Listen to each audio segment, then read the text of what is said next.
Stop overcomplicating Excel.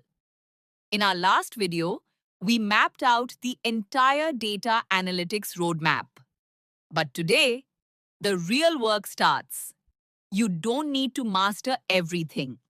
Most of the value comes from the fundamentals. In this session, we're cutting the noise and focusing on Excel for data analytics. The basics. We're moving from strategy to action. So if you're ready to turn raw data into insights, let's get started. So, what is Excel? At its core, it's a tool to store, organize, and analyze data easily. But for analysts, it's our daily workspace.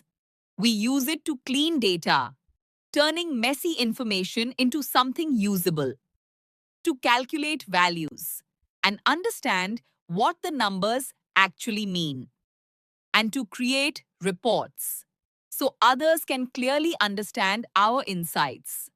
To work with data, you first need to understand the grid. Rows are horizontal, numbered 1, 2, 3. Columns are vertical, labeled A, B, C, and where they meet, that's a cell, like A1 or B2. This simple structure is how Excel organizes every piece of data. Now, the most important part, formulas. First is sum, used to quickly add values.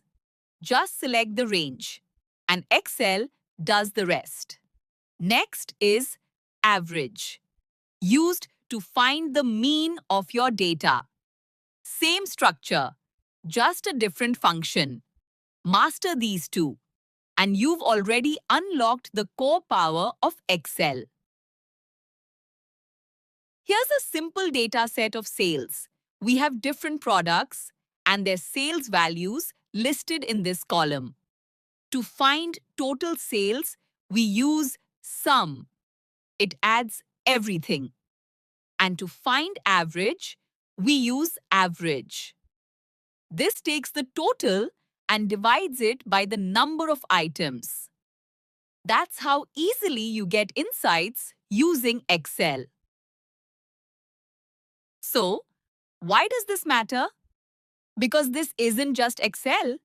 This is your first step into data analytics. The same fundamentals are used in tools like Power BI. And these are real skills used in real jobs. You've officially started your journey. Now let's build on it. Thanks for watching. Now that you know the basics, in the next video, we're unlocking real Excel power. Count, min, max, and if. If you found this helpful, don't forget to like, share, and subscribe. See you in the next one.